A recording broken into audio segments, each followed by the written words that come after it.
भगवद गीता के पहले अध्याय का 7वां श्लोक इस प्रकार है। अस्माकंतु विशिष्टा ये तान निबोध द्विजोत्तम नायिका मम सैन्य से संज्ञार्थन तान ब्रवीमीते।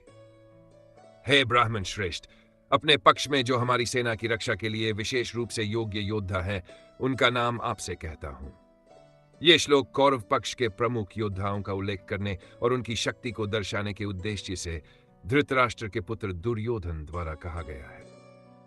भगवद गीता के पहले अध्याय का 8वां श्लोक इस प्रकार है।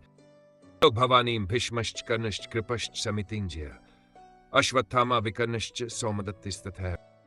आप द्रोणाचार्य, भीष्म, कर्ण, कृपाचार्य जो युद्ध में विजयी होने वाले हैं, अश्वत्थामा, विकर्ण और सौमदत्ति भी हमारी सेना में प्रमुख योद्धा है।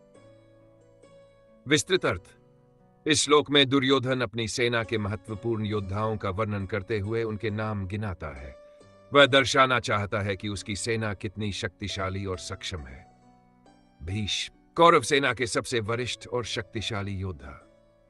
कर्ण, दुर्योधन का मित्र और अद्वितीय धनुर्धर। कृपाचार्य, कुशल और अनुभवी योद्धा तथा गुरु। अश्वत्थामा, द्रोणाचार्य के पुत्र जो अमर माने जाते हैं। विकर्ण, दुर्योधन का भाई जिसे धर्मनिष्ठ और साहसी माना जाता है।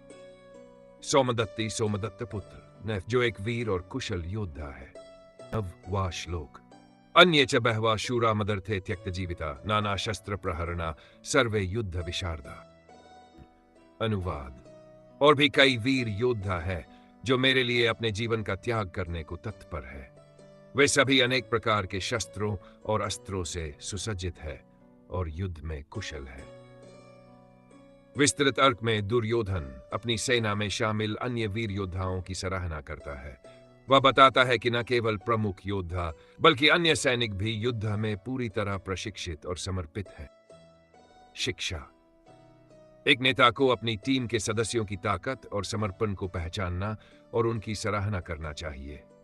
युद्ध या जीवन के किसी भी क्षेत्र में सफलता के लिए प्रशिक्षण और समर्पण आवश्यक है। अत्यधिक आत्मविश्वास और गर्व विनाश का कारण बन सकता है, जैसा दुर्योधन के साथ हुआ।